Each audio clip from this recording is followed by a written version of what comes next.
What's up, y'all? This is Eric Jordan. And I'm Anthony Sellers. And this is Browns in Our Blood. Episode 1. Browns in Our Blood is our weekly show where we talk about our beloved Browns. We're going to be here with you with the football season gearing up from here until the end of the season. There's talk of Duke Johnson playing and starting in the slot. What do you think about that going into the upcoming regular season and upcoming season? I think Duke starting and playing in the slot would be a great idea because he's been one of the top receivers since he's come into the league as a running back, and it'd be great to add as many dimensions to the offense as possible. So, and you can also take him from the slot and actually motion him back into the backfield and things like that.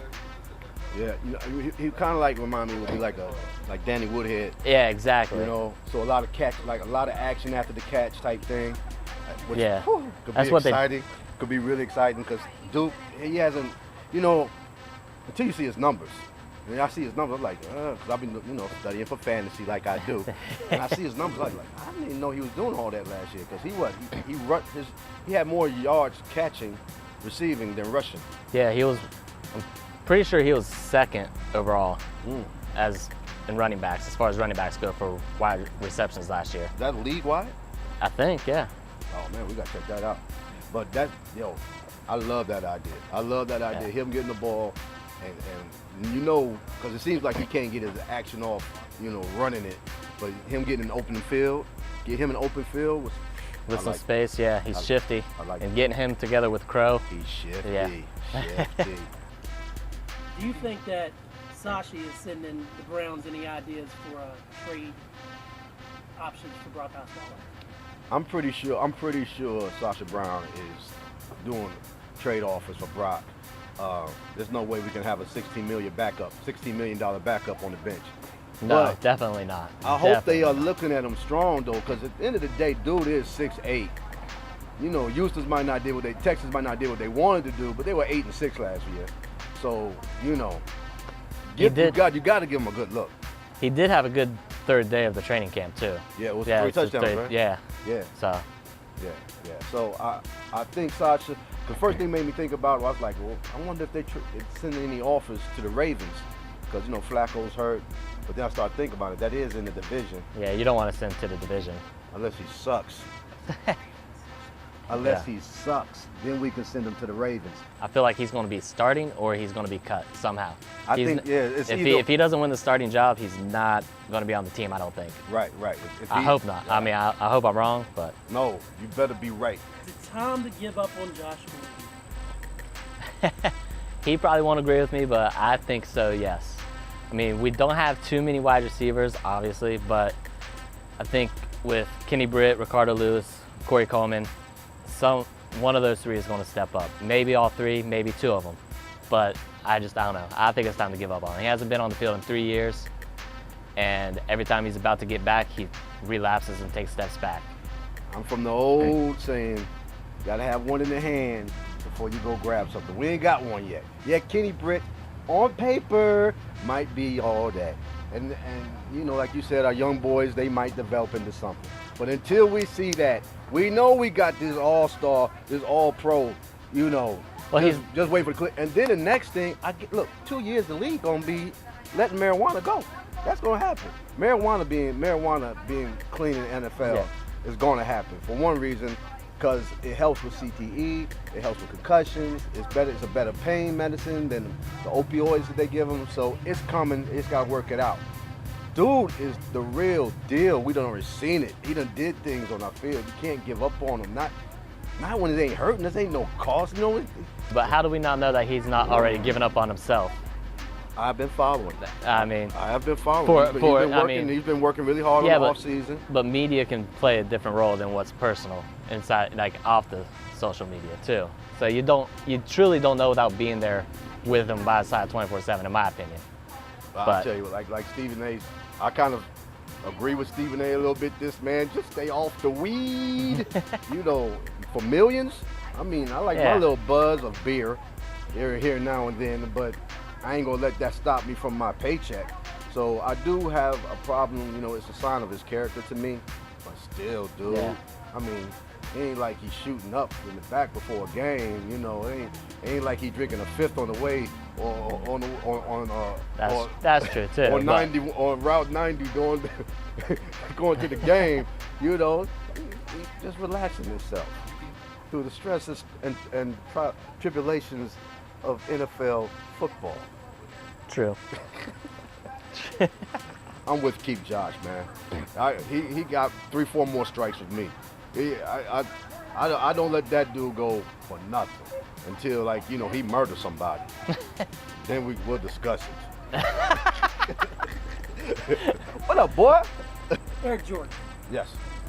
fights in training camp. Are they good or bad for team chemistry? Fights in training camp is a sign of aggressiveness. I like it. Exactly. Me too. Oh, I like it. I like it. It means they doing, you know, their minds is focused. They're gonna be aggressive. They aggressive now. If you practice aggressive, you're gonna be aggressive on the field. I like the fights. I do too. I like them a lot. Yeah. I mean, you nailed it all. I can't say anything extra. Yeah. Fighting is good.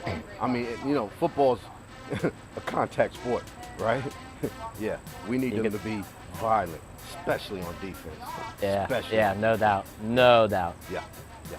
What two players will have the biggest defensive impact this season? Not named Garrett. Not named Garrett. Well, I think Peppers is going to have the biggest impact, and then I would say either. I don't want to go with Collins because I think he's pretty of a slam dunk to say for making an impact as well, but Kirksey or Shelton. Huh. I think those. If I have to choose between Kirksey and Shelton, I'm going to say Kirksey. So Peppers and Kirksey would be my two. Peppers definitely. Yeah, because I think. he's versatile. He's going to be all over the field. I think. Yeah. They got to do him like what Steelers did with Palomalu back in the day. Yeah. Yeah. You know, and I don't like the Steelers. Yeah, that's it. We'll keep it G-rated on what I like to call them. I think Greg Williams is probably, to me, the biggest asset besides Garrett to defense. Because I fell in love with Williams on Hard Knocks, and when I saw that, and that's why we're getting the fights. Yeah. You know, because we got Greg Williams out there, he's pumping them up. He's breeding the competition and the competitiveness. Right. Yeah. Also, I think, like you said, I think Danny Shelton's gonna have a big year. I think he's a star waiting to happen. I just think he needed more talent around Yeah. him. And now that he has he more started talent, to show it last year too. Yeah. So I think now that he has some real talent around him, it's gonna free him up to do some damage. Going into the first preseason game against the New Orleans Saints, how much value do you put on that first preseason game of each season? Oh, I value every preseason game. I value 2 and 3 more than I value preseason 1 game. Yeah. You know, I think they're trying to see a lot of young kids. I think they're trying to work them in, make sure they don't cause too many injuries.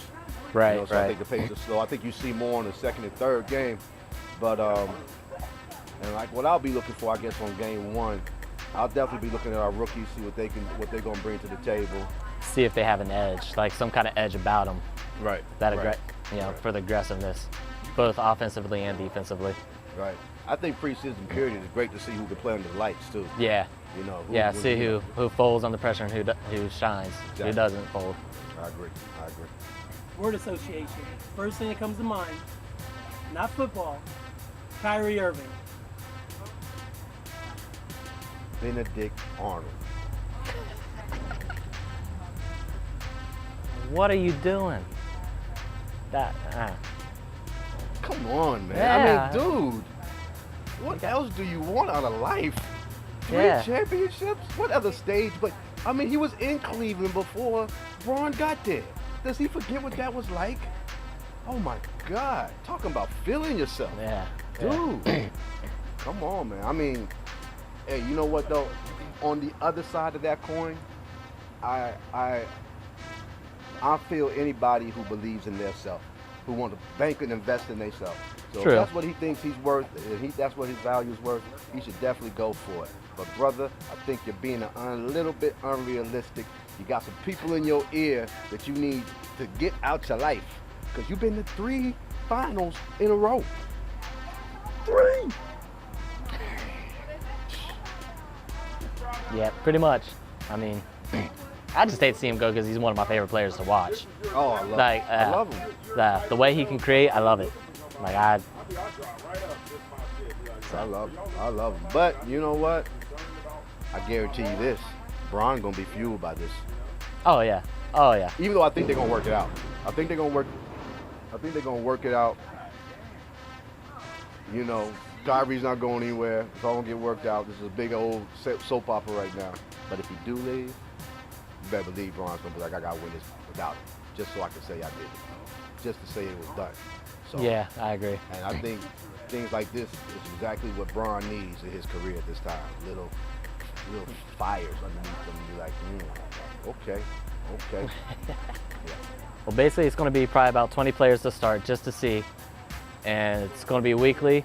The league will be 20 people total. Yeah, just to start out, and then if we get more interest and stuff, I can push it up. We'll try to see, just gauge it for the first couple weeks, see how it goes. Disclaimer: I'm Yeah. winning it. No. Or we could create a belt. I've always wanted to make a belt. I've always wanted to make a belt.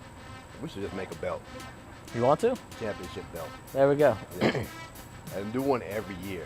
The 2017 belt, the 2018 belt.